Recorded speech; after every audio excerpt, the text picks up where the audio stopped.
नमस्ते दोस्तों, मैं आपका टाइम मैनेजमेंट लाइफ कोच अखिल बाहेती। दोस्तों, आप में से किसी ने मुझे ये पूछा था कि जो हम सोशल वर्क करते हैं, वहाँ पर हमें टाइम देना चाहिए या नहीं देना चाहिए? वो क्यों देना चाहिए और कितना देना चाहिए, वो जानने के लिए आज हमारे साथ दिल्ली से यहाँ पे जुड़े हुए हैं कपिल जी लखोटिया।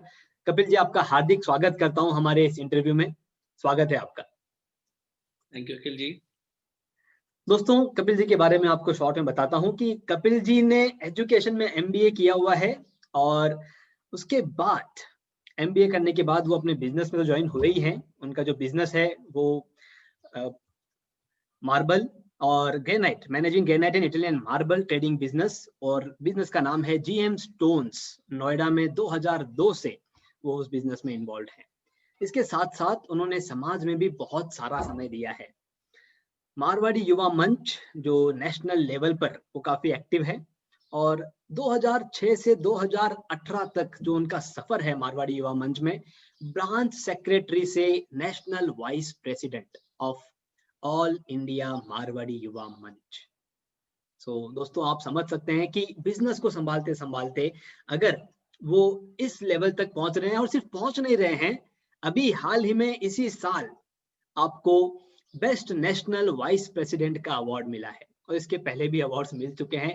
तो आप समझ सकते हैं कि सिर्फ वहां पर नाम के लिए नहीं है, उनका काम भी दिख रहा है।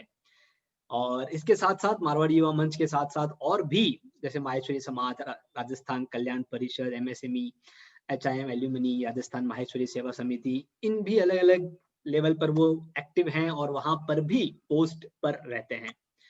कपिल जी, इतना सब कुछ आप कैसे कर लेते हैं? शॉर्ट में हमारे दर्शकों को बताइए कि बिजनेस भी संभाल लेते हैं, प्लस इस तरह से इन्वॉल्व रहते हैं कि आपको बेस्ट नेशनल वाइस प्रेसिडेंट का अवार्ड मिला। अखिल जी, मेरा ऐसा मानना है कि क्योंकि आप भी टाइम मैनेजमेंट को रिप्रेजेंट कर रहे हैं, अगर हम अपना टाइम मैनेज कर लें तो वी कैन मैनेज एवरीथिंग। और मेरा तो ऐसा भी मानना है कि समाज हमें इतना कुछ देता है कि हम अपनी पूरी लाइफ अगर समाज को डिवोट कर दें तो भी हम उस चीज को वापस समाज को नहीं दे सकते। आप कल्पना कीजिए कि जब एक बच्चा जन्म लेता है, उसके जन्म लेने से पहले ही समाज के कितने लोगों का उस पर एक योगदान हो जाता है। चाहे वो डॉक्टर हो, चाहे वो नर्स हो, चाहे वो उस हॉस्पिटल का सफाई कर्मचारी हो, या एम्बुलेंस का ड्राइवर हो, या जो 9 महीने का समय था उसमें उसकी जिस मेड ने सेवा की है, उसकी मदर की जिसने सेवा की है। और उसके बाद में, जन्म लेने के बाद में जब वो बड़ा होता है, जब वो अपनी एजुकेशन में आता है, तो ना जाने कितने लोगों ने उसको हर लेवल पे योगदान किया है। तो समाज का योगदान किसी के जीवन में कितना हो सकता है, जब हम उसको उसके जन्म से पहले की बात कर सकते हैं, तो आप ये मान के चलिए कि जन्म के बाद उसका योगदान, समाज का योगदान उसके जीवन में कितना हो जाएगा। तो समाज के योगदान तो हम कहीं भुला ही नहीं सकते कि समाज किस लेवल तक हमें क्या कुछ दे सकता है। ये हम लोगों की कल्पना से परे है।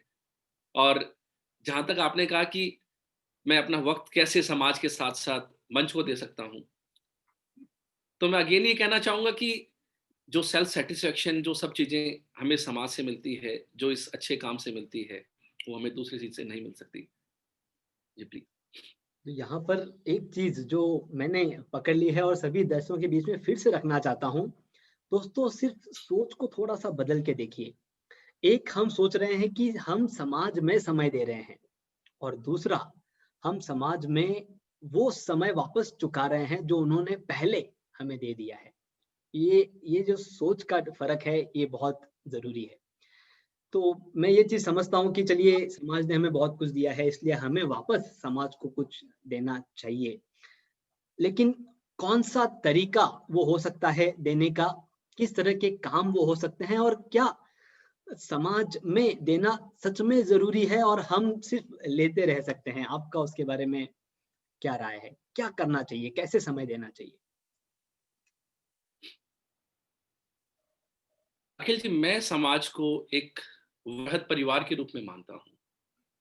हम अपनी जितनी इंपॉर्टेंस अपनी फैमिली को देते हैं, उससे उतनी ही इंपॉर्टेंस हमें अपने वृहद परिवार को भी देनी चाहिए, क्योंकि हमने अपनी जिंदगी में यही सीखा है कि अगर परिवार है तो सब कुछ है, लेकिन अगर वो परिवार जितना बड़ा हो जाएगा उसका हम कोई सोच भी नहीं सकते, उसका कोई कंपैरिजन में नहीं कर सकते। कल की ही बात है, मेरे पास एक व्हाट्सएप आया, उसमें 3 पेड़ की फोटो थी और उन तीनों पेड़ों ने अपने आप को आपस में जकड़ रखा था। एक लकड़हारा आता है और उस पेड़ को, बीच वाले पेड़ को नीचे से काट देता है, लेकिन वो पेड़ फिर भी खड़ा रहता है। वो इसलिए क्योंकि उसने जो अपनी जड़ें थी, जो अपनी टहनियाँ थी, वो पूरे समाज के साथ, पूरे परिवार के साथ अपनी टहनियों को जकड़ रखा था। इसलिए वो पेड़ कटने के बाद भी खड़ा रहा। तो मैं मेरा तो ये मानना है कि वो समाज है। मैं आपको और दूसरे शब्दों में इस बात को बताता हूँ कि मान लीजिए हम लोगों के जीवन का एक सबसे इम्पोर्टेंट संस्कार होता है, वो है हमारा विवाह संस्कार।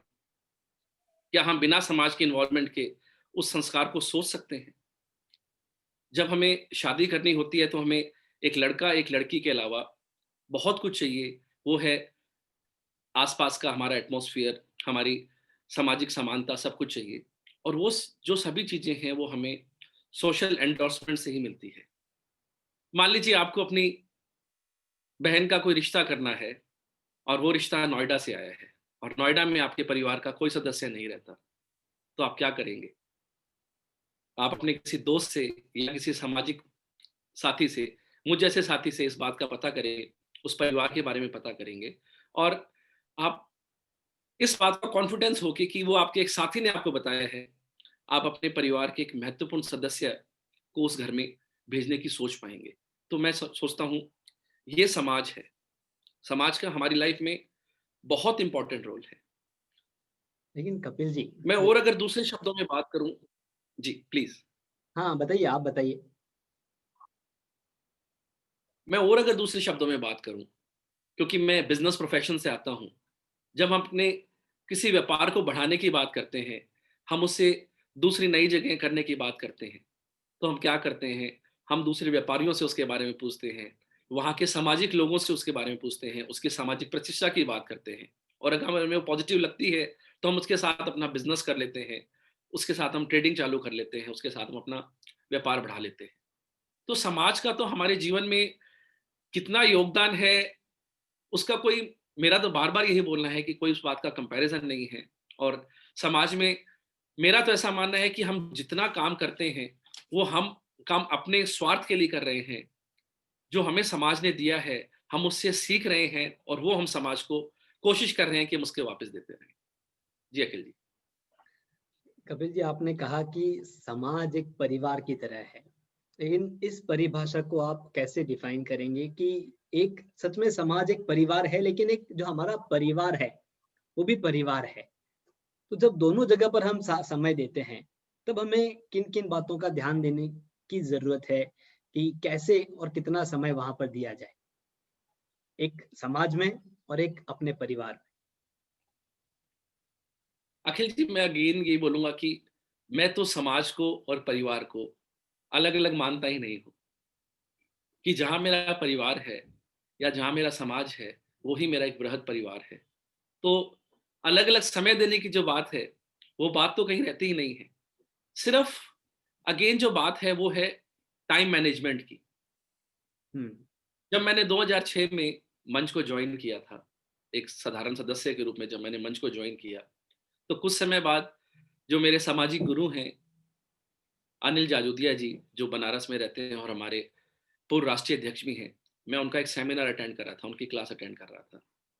उन्होंने उसमें एक बहुत अच्छी बात की।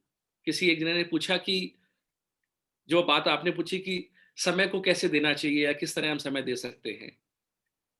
एक किसी व्यक्ति ने पूछा कि सर, मैं समाज को, मैंने इस सोशल ऑर्गेनाइजेशन को ज्वाइन तो कर लिया है, लेकिन मैं इसमें अपना इतना समय कैसे दे पाऊंगा? तो उन्होंने कहा आप एक काम करिए, आप अपने पिछले 24 घंटे की दिनचर्या को कागज पे नोट करिए और उसमें से आप देखिए कि आपने उसमें से कितना प्रोडक्टिव वर्क किया है और कितना आपने उसमें अनप्रोडक्टिव वर्क किया है। और निकल के ये आया कि हमने अपने पूरे 24 घंटे में से 4 से 5 घंटे हमने प्रोडक्टिविटी में लगाए हैं। बाकी समय हम मैनेजमेंट कर सकते हैं, लेकिन उस मैनेजमेंट को करने के लिए उसका हमने प्लानिंग अगर ढंग से की है तो हम उस मैनेजमेंट को कर सकते हैं। तो हमारे पास समय बहुत है उसे हमें मैनेज कैसे करना है वो इम्पोर्टेंट है। दूसरे शब्दों में अगर मैं कहूँ तो मैं ये कहूँगा कि हम कुछ भी करें, हमें कोशिश ये करनी चाहिए कि हम अपना उसमें 100% दें।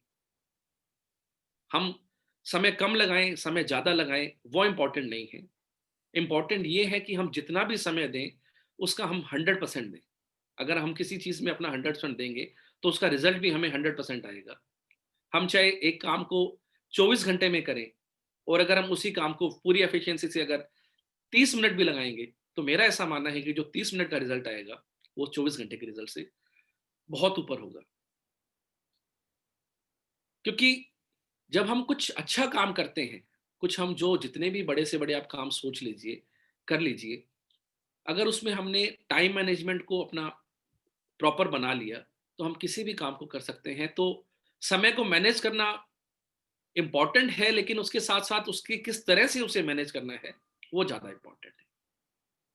ये बहुत कहिए। ही सही आपने कहा, लेकिन हमारे दर्शकों के बीच में एक सवाल यहाँ पर ज़रूर आ रहा होगा कि परिवार और समाज आप कहते हैं कि एक ही है, लेकिन जो परिवार होता है, वो कुछ न कुछ अपेक्षाएँ रखता है कि आप यहाँ पर हमारे साथ रहें या इन इवेंट को अटेंड करें।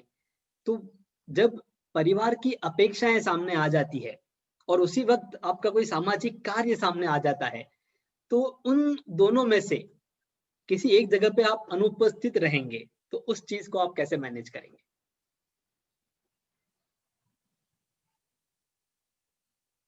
अ, अखिल जी, मैं मानता हूँ कि मैं जो अपनी लाइफ़ को एक गाड़ी की तरह देखता हूँ। उस गाड़ी में 4 पहिए हैं। उस चारों पहियों में एक है मेरा परिवार, एक है मेरा प्रोफ़ेशन, एक है मेरी सोसाइटी या जिसको हम समाज बोल रहे हैं और एक मेरा सेल्फ सैटिस्फैक्शन, मेरी हेल्थ, मेरी मेरी जो खुद की आवश्यकताएँ हैं।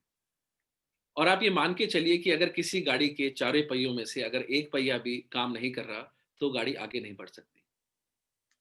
तो इस चीज़ को मैनेज करना आपस में सामंजस्य बिठाने वाली बात है।